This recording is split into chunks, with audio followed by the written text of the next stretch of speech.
Om Shri Gurubhyo Namaha Harihi Om.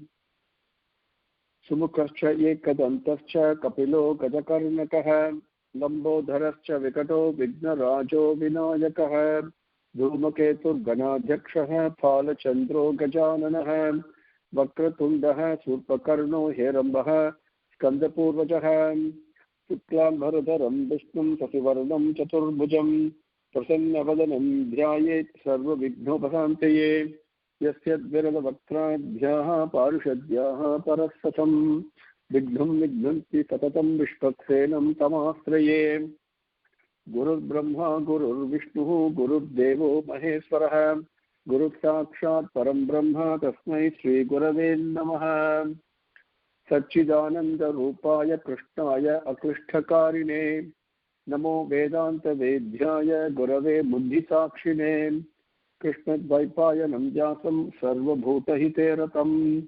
Vedabjabhaskaram Vande Samadhi Nilayam Munim Jannadhyasya Yataha Anvayat Itaratascha Arteshu Abhignaha Sparat Tene Brahma Hidayaha Adikavaye Mukhyantiyat Surayaha Kejovali Mృతాం Yatha Vidimayo Yatritu Sargo Mrisha Dhamna Sena Sada Nirasta Kuhakam Satyam Param Dhimahi Dharmaha Prochidha Kaitavotra Paramo Nirmatsaranam Satam Vedhyam Vastavam Atra Vastu Sivadam Tapatrayon Molanam Srimad Bhagavate Mahamuni Krute Kimva Parairisvaraha Sadhyo Hrudi Avrudhyatehe Atra Krutubihi Susrushibhihi Takshanat Nikama Kalpataror Galitam Phalam Sukamukat Amrita Dravasam Yutam Pibata Bhagavatam Rasamalayam Muhuraho Rasikaha Bhuvi Bhanukaha Yam Pravrajantam Anupetam Apeda Krutyam Dvaipayanaha Vedaha Katara Ajuhaga Putretri Tanmayataya Taravaha Abhideduhutam Sarvabhuta Hridayam Munimanatosmi Yaha Swanubhavam Akila Sutisaram Ekam Adhyatma Deepam Apipidikshyatam Tamon Dhamam Samsarinam Karunayaha Purana Bhukhyam Tam Vyasasunum Upayami Gurum Muninam Narayanam Namaskritya Naranchaiva Narottamam Devi Saraswati Vyasam Tato Jayam Udirayet. Now, with Bhagavan's grace, let us continue and partake a brief summary overview of Skandam 1. We'll continue. And yesterday, we came up to Arjuna had returned from Dwaraka and brought back the most shocking tidings of the end of Krishna Avataram. Krishna has left his body and went. And while they were going through, he also mentioned that everything happens only according to his will, and he's the Sutradhari pulling the strings, and we are all puppet. And he said every drop of blood that goes in through these veins is but a drop from the shower of his grace. Every muscle is but a lump of his love. Every bone and cartilage is but a piece of his mercy. Unable to understand this secret, he said, we strutted about boasting, I achieved this, I accomplished this. Now it has become clear to us that without him, we are but bags of skin. And he says the fate of all men is the same. They forget that the all-ruling, all-knowing, almighty plays with them as puppets. They assume that they are the actual doers and enjoyers. Like me, they are plugged in ignorance of the basic truth. When we, who are far famed heroes and warriors, are in this sad plight, what can we say of ordinary folk who have no chance of awakening into this jnana? Brother, for this the sad experience I had on my way is a direct proof. Arjuna said this and fell back, leaning against a chair that was behind him. He could not bear the separation from his lifelong support and guide, Krishna. Dharmaraja, who was lost in contemplation, in recapitulating, remembering the advice, the help, the grace, the love, the sympathy that they had heard from Lord Krishna, suddenly raised his head and asked, Arjuna, what did you say? What calamity overtook you on the way? Tell us in full. Then he slowly lifted the chin of Arjuna while asking so. Arjuna looked his brother in the face and said, Brother, all my skill and attainments have departed with Lord Krishna. I am now without any powers, incapable of any achievement, weaker than the weakest indeed, lifeless. Then he said, listen, brother, I was very unlucky. I did not have the chance to be with Bhagavan Vasudeva when he left for his abode, even though he was in Dwarka at that time. I had not earned enough merit to get the chance. I could not have the darshan of our Divine Father before he left. Later, his charioteer, Dharuka, gave me the message he had given for me when he departed. In that message, he had written thus with his own hand. Then he took out from the folds of his dress the letter which he considered more precious than even life, because it was from Krishna and written by his own hand. He gave it into the hands of Dharmaraja, who received it reverentially with alacrity and anxiety. He pressed it on his eyes, which were full of tears. He tried to decipher the writing through the curtain of tears, but with no success. The letter began. It said, Arjuna, this is my command. Carry it out without demur, to the full. Execute this task with courage and earnestness. After this express injunction, Krishna had elaborated on the task in the following words. He said, I have accomplished the mission on which I had come. I shall no longer be in this world with body. I am departing. 7 days from today, Dwaraka will sink into the sea. The sea will swallow everything except the house I had occupied. Therefore, you have to take to Indraprastha city the queens and other women who survive, along with the children and babies and the old and the sick. I'm placing all responsibilities for the women and other Yadava survivors in your hands. Care for them as you care for your own life. Arrange for them at Indraprastha and protect them from danger. Then there was a PS, postscript. Thus writes Gopala on leaving for his home. Dharmaraja finished reading. He noticed that Bhima, Arjuna, Nakula, Sahadeva were shedding copious tears and squatting like rocks, oblivious to everything else. Then Arjuna said, Brother, I had no desire to live for a moment more without the Lord in our midst. So I resolved to drown myself in the sea that was to swallow Dwaraka. I decided to split my own head with this bow and die. But this command forced me to desist. The order from him who ordains the universe tied me to this earth. I had no time to plan out any line of action. Everything had to be done quickly. So I got the last rite done for the dead, according to the Shastras. Then, in great anxiety before the sea would swallow Dwaraka, so gathered all the women, children, old people. I hurried them to come out and started for Indraprastha as commanded by Krishna. We left Dwaraka with no mind to leave it. We managed to reach the borders of Panchanada, today's Punjab, with hearts heavy because Krishna was no longer with us in his body. But I was urged to move forward because the command he has given is to take them to safety. Then the sun was setting one day, and we could not and dared not cross across a flooded river. So we decided to encamp on the bank of the river for the night. We collected all the jewels and valuables of all the women and kept them in a secure place. The queens alighted from the palanquins, and the maids scattered themselves for rest. I approached the river for the evening rites, dragging myself along with the sadness of separation from Krishna.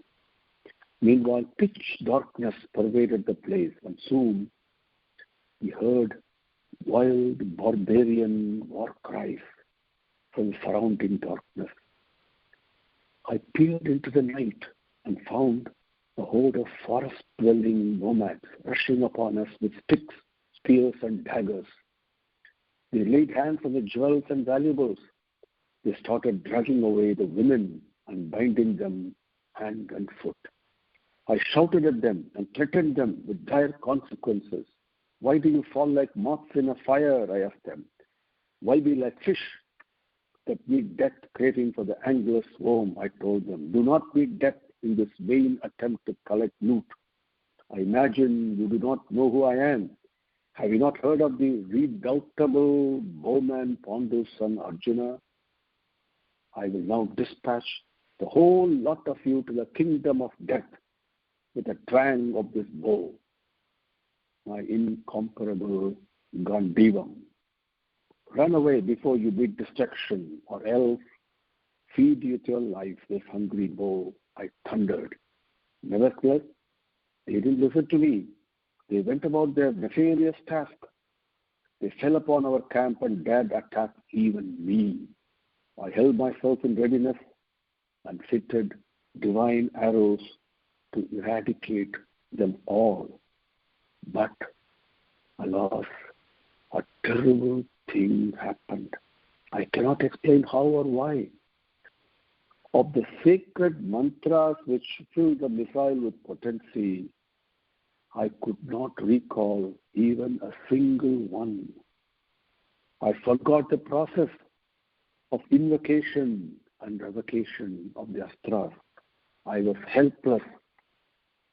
Before my very life, the robber hands dragged away the queens, the maids, and others. They were screaming in agony, calling on me by name, Arjuna, Arjuna, save us, rescue us.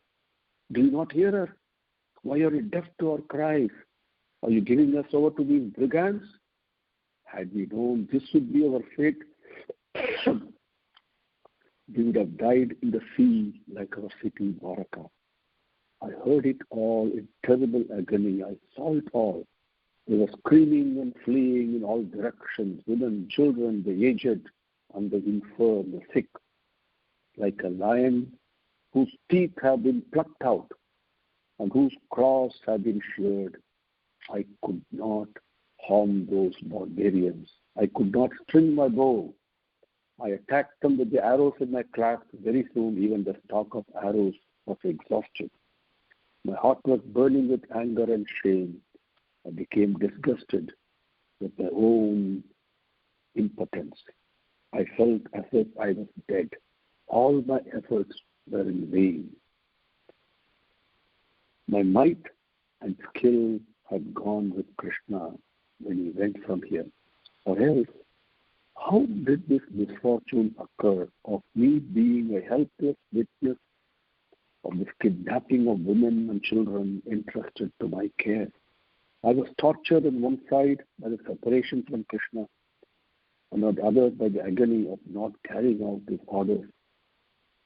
Then the queens who were used to living in golden palaces with the heights of luxury, when I contemplate their fate in the hands of those fierce savages, my heart is reduced to ashes. Oh Lord, oh Krishna, is it for this that you rescued us from danger in the past, to inflict on us this drastic punishment? Arjuna was crying aloud and beat his head against the wall in despair. The room was filled with grief. Everyone shivered in despair. The hardest rock would have melted in the sympathy From Bhima's eyes, streams of hot tears flowed.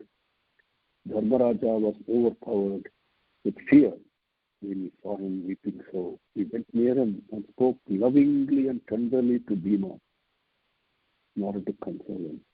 Bhima came to himself after some time. He fell at Dharmaraja's feet and said, "Brother, I do not like to live anymore. Give me leave. I shall go into the forest and immolate myself with the name of Krishna on my lips and reach home. This world without Krishna is hell to me."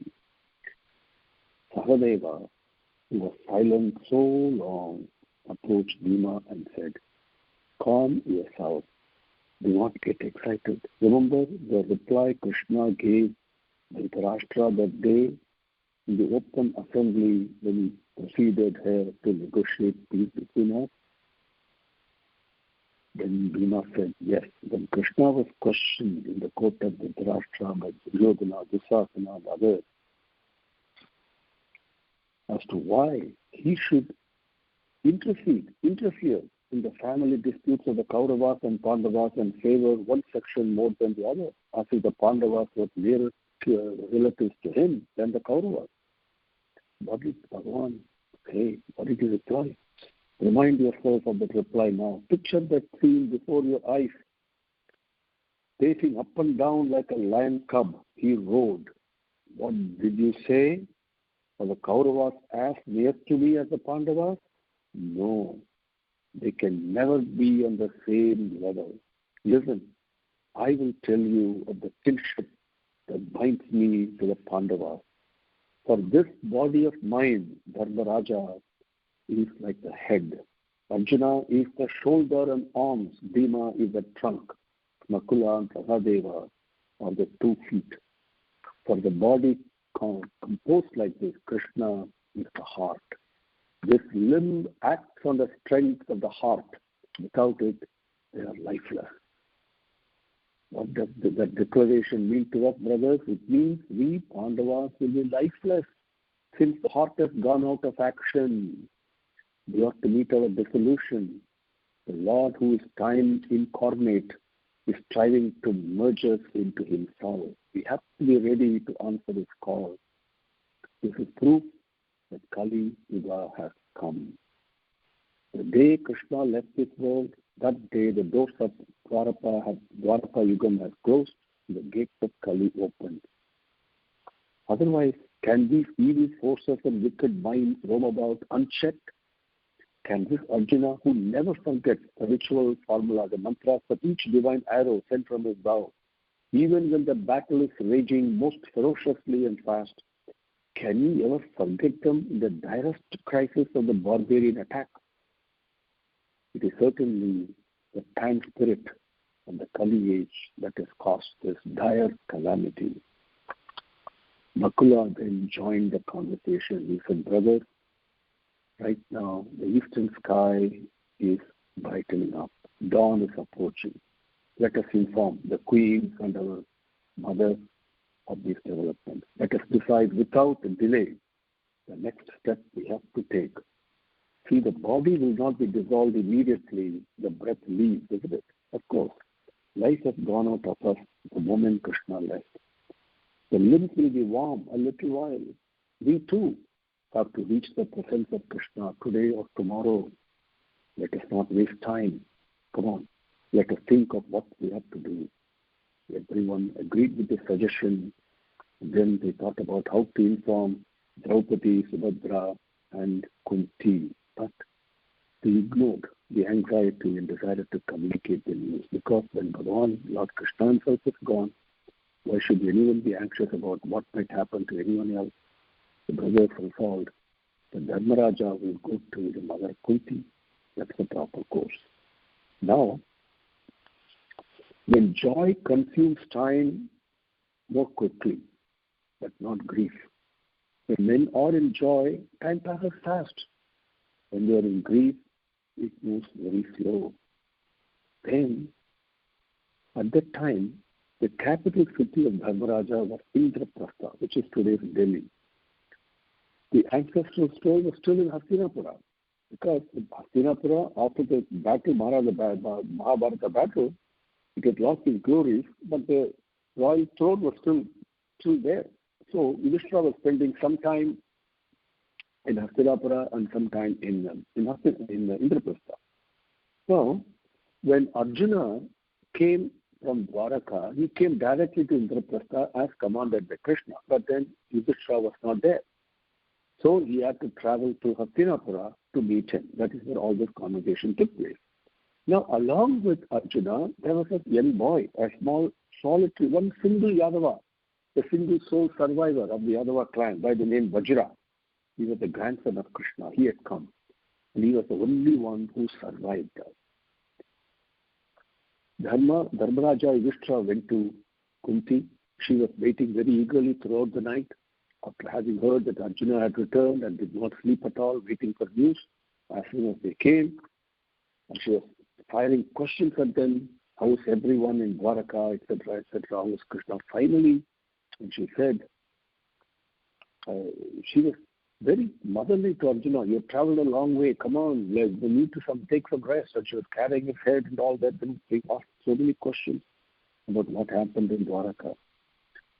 And then she said Arjuna was so sad. So tears were flowing down from his eyes. So Kunti observed this strange phenomenon. She drew Arjuna closer to herself and had his head on her shoulder. Hey son, Arjuna, what happened? Tell me. I've never seen tears in your eyes. Did Gopala find fault with you and send you away because you are unfit to be with him? Did any such terrible calamity happen to you? She was overwhelmed with grief by seeing Arjuna so sad. Then Dharmaraja broke the news to her. He said, Mother, you spoke of your Vasudeva still. You speak of him still, but it is 10 days since he left us. He has gone to his own place. All the Yadavas have died. Even as he was speaking this, Kunti opened her eyes wide, asking, what? My Gopala? My Nandananda? The treasure of my heart? How? Has he widowed the earth? Oh, Krishna, and as if going to seek him, that very moment she breathed her last. Then she had taken the robe, Shapsundar had taken what was left of the lifeless body. Now Arjuna was weeping aloud. They had many actions to be done. So everybody was sad. Dhritarashtra was gone, Krishna was gone, Kunti is also gone. Everybody was sad, but Dharmaraja consoled everyone and instilled some courage. And then ministers approached him, but he told them not to grieve. He was moving about bravely, directing everyone, infusing strength of mind to everyone. This made everyone wonder on his self-control. Then some ministers told him, Oh Raja, your unruffled nature fills us with admiration. You revered your mother and treated her as the very breath of your life. How is it that your heart has taken a death so callously? Raja smiled at the question and said, Minister, I'm filled with envy when I think of her death. She is indeed most fortunate. The world dropped from her life as soon as she heard the news of Krishna moving on to heavenly home. She left immediately for that home because she could not bear the pang of separation from him. Remember, if you recall, in Kunti prayer that we covered earlier, this is exactly how Bhagavan responded and fulfilled her wish. If you remember, there is Slokam 42 or 43 in Kunti Stuti, you can check that. This is exactly what Kunti wanted, and that's what Bhagavan granted him. Then he continues. Yudhishthira says, you're most unfortunate, you're still here, etc. Now,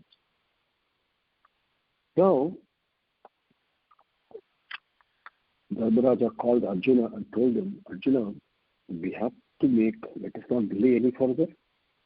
We have to make the funeral rites of our mother. We have to coronate Parikshit this very moment, and then we have to leave. And so 3 actions they carried out. Arjuna took care of, we call it Nakula and Sagadeva. and asked them to prepare for coronation of Parikshit. Then Bhima took care of preparation for the final arrangements for the funeral of the mother. And all those citizens were wonderstruck. They said, the paternal uncle and aunt left the palace all of a sudden. News of Krishna's departure fell like a thunderbolt. And quite soon the mother also passed away. But even before her corpse is removed, from there she felt Dharmaraja is preparing for coronation of Parikshit.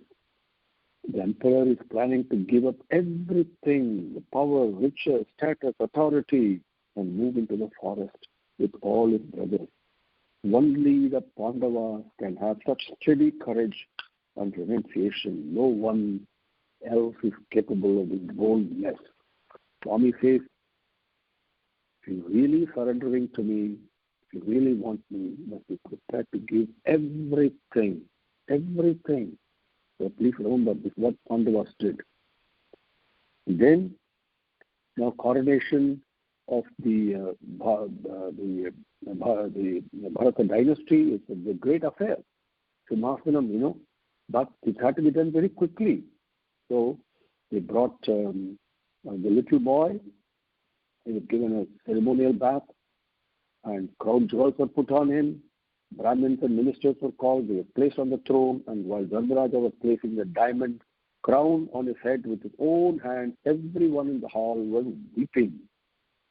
The imperial authority that had to be assumed to the joyous acclamation of the people was imposed on the boy to the accompaniment of groans and sobs. Parikshit, the newly crowned emperor, was weeping. Even Dharmaraja, the man who crowned him, could not stop his tears. The hearts of all the spectators were torn by agonizing sorrow. Who can stem the force of destiny? And fate executes every act at the time and place, and in the manner it has to be so executed. Man is nothing before it. He is helpless. Then Dharmaraja blessed him, and then Parikshit fell at his feet. He said, "Oh, please, I will honor and obey, but please do not desert me and leave me alone." He continued weeping, holding on to Dharmaraja's feet. Arjuna lifted him up, and then gave him strength and courage. He played with him, caressed him on his cheek, because such a small boy. And then he said, "No, you must be strong. The same Krishna who took care of us will also take care of you." And then Parikshit could not be satisfied. And then, after Arjuna told him all this, then they called Kripacharya came there. And then Parikshit was put in care of Kripacharya for him to guide. And then Dharmaraja Yudhishthira called the Vajra, the single Yadava. And Emperor Parikshit was made the king of the whole kingdom. Then he called Vajra, the Yadava, in. And then he told him that from that day onward, Emperor of Bharat was Parikshit. So Vajra paid homage to him. And then the ministers and Brahmins, everybody honored Parikshit as a ruler with due ceremony. Afterwards, it's a beautiful thing that I want to share with you now. I'm just let me read this, okay? Amazing it is. Afterwards, Dharmaraja held the hands of Parikshit and placing on them the hand of Vajra, he announced, "This is Vajra, the lord of the Yadavas. I now install him as the king of Mathura, of the Surasena state." Then he placed on Vajra's head a diamond-studded crown. Then he said, beautiful advice, "Be brothers, both of you, staunch allies in peace and war, inseparable in friendship." Then he called Vajra aside, told him to treat Parikshit as his own uncle, paternal uncle. He advised Parikshit to revere Vajra as he would revere Krishna himself. Then he told both of them they ought to ensure the continuance of dharma at the very breadth of life. Then they blessed him some auspicious rice on the heads of both Vajra and Parikshit. The Brahmins were reciting Vedic mantrams, etc. The trumpets were flaring, drums were being beaten. And the Pandava brothers just held the boys in one quick embrace and spoke just one word of loving farewell and before. And then they filed out into the beyond with nothing on except the clothes they wore. The relatives, the citizens, the queens, everybody, they all raised pathetic wails. The citizens fell across the path of the rulers as they tried to hold on to their feet. They prayed to them, please stay, please stay. They appealed to them to take them also with them. Some brushed aside objections and ran along with them the royal party. But the Pandavas, however, never turned back. They never spoke a word. Their ears were close to entreaties. Their minds were fixed on Krishna. They just moved on like men blinded by a fanatic resolve, heeding none, observing none. Draupadi came running behind them, calling on them one by one, separately by name. Parikshit too pursued them along the street, but he was caught and carried away by the ministers who tried to pacify him. But the Pandavas walked unconcerned, neither asking those who followed to stop, nor permitting those who desired to join to come along. Hundreds of men and women had to stop when they were too tired, and they mournfully, sadly returned to the capital. Others who were stronger, they kept on. But very soon, they could not even follow them. Then, when a dust storm came, many citizens placed the dust reverentially on their forehead, taking it to be the dust of the feet of Dharmaraja. Thus, the Pandavas, passing through bush and forest, they got very soon out of sight. What then could the people do? They had to return to Hastinapura. The Pandavas stuck to the vow of Mahaprasthanam. That vow required that they should not eat or drink anything on the way. They should not rest. They must proceed straight on in the northern direction until they fell dead. This is the vow they observed, so grim and tight. They were journeying along with their eyes fixed straight ahead, awaiting the moment when their bodies will collapse out of sheer exhaustion and death finishes their earthly career. Their hearts were filled with emotions centering only around Krishna, his place, his pranks, his grace and glory. They had no room for any other emotion. Draupadi, their queen, dragged herself along for a considerable distance, but she became too weak to continue. Her lords did not turn back even when she appealed. Then she realized, highly intelligent and devoted that she was, that they were engaged in a terrific, uncompromising vow. She decided that the bond that tagged her to them so long had loosened, and she had to meet her end. She fainted and fell. She breathed her last, with her mind focused on Krishna. The Pandavas too walked on in staunch discipline and met their separate ends at the times and places in which each had to shed his body. The body became dust, but the soul merged in Krishna.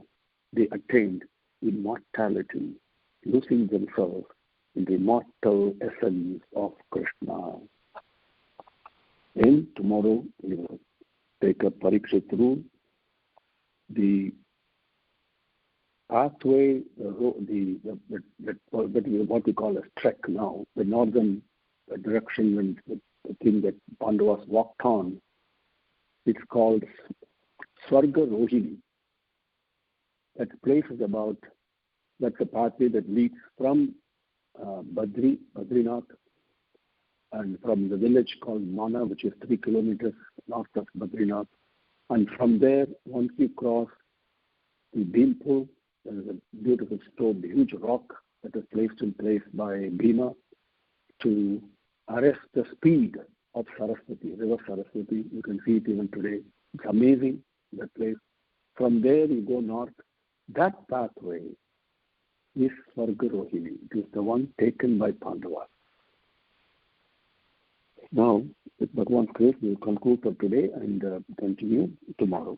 Om Shri Gurubhyo Namaha. Hari Om. Samastalokaha Sukhino Bhavantu. Samastalokaha Sukhino Bhavantu.